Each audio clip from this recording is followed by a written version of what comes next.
Hai, selamat datang di channel ini. Jangan lupa subscribe, klik loncengnya, kemudian like and comment tentunya. Nah, kali ini saya akan ngebahas mengenai partikularisme kelompok dan dilema pembentukan kepentingan publik. Apa sih yang dimaksud dengan partikularisme dan apa hubungannya dengan dilema pembentukan kepentingan publik? Langsung aja, simak baik-baik. Apa itu partikularisme?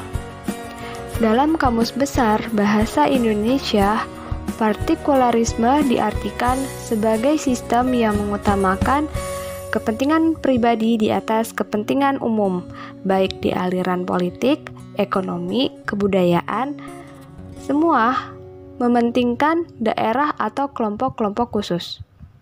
Sehingga partikularisme kelompok berarti suatu sistem sosial yang mengutamakan kepentingan kelompok di atas kepentingan publik.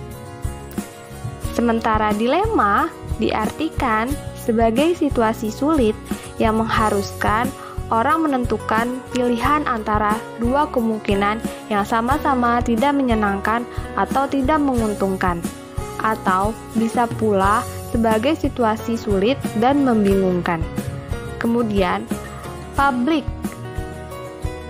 yang artinya orang banyak atau umum atau masyarakat luas.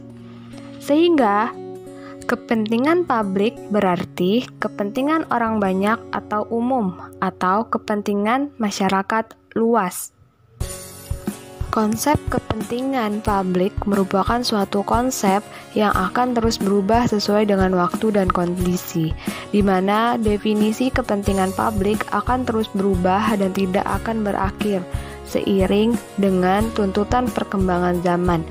Adanya perbedaan atau perubahan pengertian kepentingan umum ini terlihat dalam Keputusan Presiden Republik Indonesia Nomor 55 Tahun 1993 dan Peraturan Presiden Tahun 2005.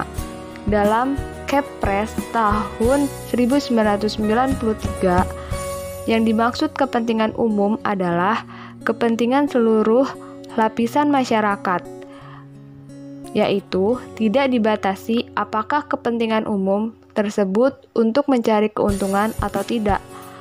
Adapun batasan kepentingan umum berdasarkan Perpres tahun 2005 adalah kepentingan sebagian besar lapisan masyarakat, di mana fakta menunjukkan bahwa belum tentu semua masyarakat dapat menikmati hasil atau manfaat dari fasilitas pembangunan yang dikategorikan sebagai kepentingan umum.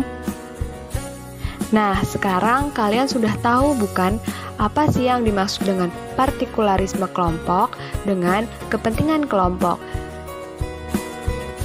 Ya, di dalam masyarakat terdapat banyak sekali kepentingan, baik itu perorangan maupun kelompok yang tidak terhitung jumlah dan jenisnya, yang harus dihormati dan dilindungi. Akan tetapi, seiring dengan kemajuan zaman dan untuk kepentingan pembangunan, sering terjadi benturan antara kepentingan individu dan kepentingan kelompok. Hal ini akan menciptakan sebuah dilema, yang artinya bila mengutamakan kepentingan kelompok atau individu, maka kepentingan publik terabaikan. Sebaliknya, bila mengutamakan kepentingan publik, maka kepentingan atau kepemilikan kelompok diabaikan. Pembentukan kepentingan publik dilakukan untuk mengatasi permasalahan sosial dan untuk meningkatkan kesejahteraan sosial. Dilema inilah yang akan terjadi dengan partikularisme kelompok.